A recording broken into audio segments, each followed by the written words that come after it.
but they all come with at least 3 or 4 attachments. So from right here, you're pushing on the back and you can see it's going to change in speeds. So 1, 2, 3, this one has 5 different speeds.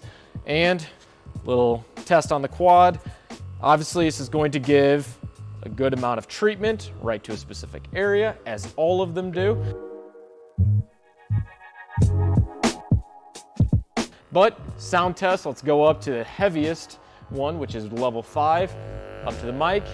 You can see here it's pretty quiet, so much different than your typical Theragun, which I'm sure a lot of you know is very loud. So let's talk about next one, Vibrations Lab. So this is one of the massage guns that looks a little bit different than the other ones. It's very uniquely shaped. It's not going to stand up like some of the other ones, but I think it's still pretty cool. It's pretty lightweight. The on button is on top, and once you get to press down, we have 5 different speeds as well. A little bit more of a higher pitched, as you can hear, but same thing. I mean, it's gonna be working. This one's maybe a little bit powerful, more powerful than the Ached Away, but again, same sort of thing. We're giving that therapy, percussion therapy, which we'll talk about in a second. The last one is the Flow. This one starts off, I think, a little bit more quiet than the other ones, but then also at the very top range, it does get pretty loud. Again, it's gonna have its on-off switch in the back. This one only has 3 settings though, so as compared to the other ones in sound test. So.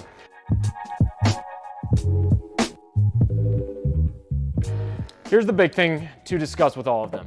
They're all basically going to be doing the exact faster. Some of them are going to be moving a little bit louder. But the big thing is they're all going to be doing the same basic thing, which is percussion therapy. Now, what is percussion therapy? Whenever you are doing massage gun treatment to yourself, so let's turn on this one, the Ached Away, and turn on. What is it doing is it's delivering what's called vibration therapy or vibration treatment to the muscles, the fascia, the skin, all the different tissues of your leg. Now, what that does is the vibration is going to change the way that your body is communicating with your brain. So it's going to change and break up this pathway of pain and soreness in the way that your body is experiencing those different sensations. What that's going to do is if someone is very sore or very painful, specifically in a muscle, it's going to help break that cycle and decrease pain and soreness, especially in the short term. So what that means is that if someone is really serious about their recovery, they get done with a really hard workout, or they're just sort of achy in some areas, these can be very, very helpful because it's going to help get you out of that soreness and break that pain cycle and allow you to feel a little bit better, and it's going to help you restore your movement capabilities, which is what it's all about. That's why we do things like foam roll, use the lacrosse ball, soft tissue mobilization. If you have the money, you go to a massage therapist, you get some tissues worked on. It's helping you move better after, and that's really what it's all about so that you can get back to your training and perform like you want. So these tools can help you do that, and they can help you do it on your own. Now, do I use one of these? I use one of them, but the main reason is because I've been sent one from a couple of these different companies. The big thing, they're a little expensive. You know, each one of these are gonna be well over $100. They're not as expensive as the Theragun, which can run, it's probably one of the more popular ones, well over $300. These are all gonna be a little bit cheaper, but they're still pretty expensive. If you think about most of your soft tissue work that you're doing a foam roller, lacrosse ball, anything like that, they're gonna be much cheaper. So these, if you don't have the money to buy one of these, I don't think you necessarily need to. This is not a necessity, but can it be helpful? Sure. If you have the money and you're really serious about recovery, these can be very helpful. And here's the reason why. Let's say you're sitting at home after a hard workout, you're watching TV.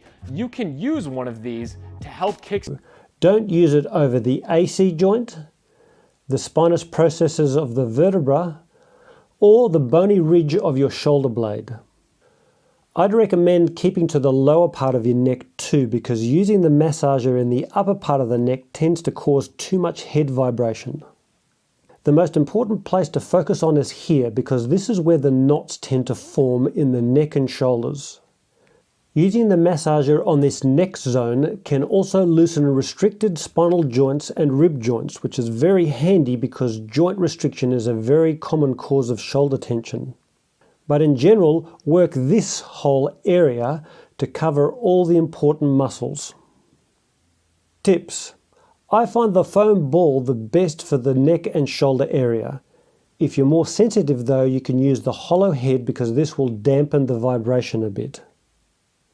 To lighten the effect, you can reduce the speed, but you can also use the foam ball on the side.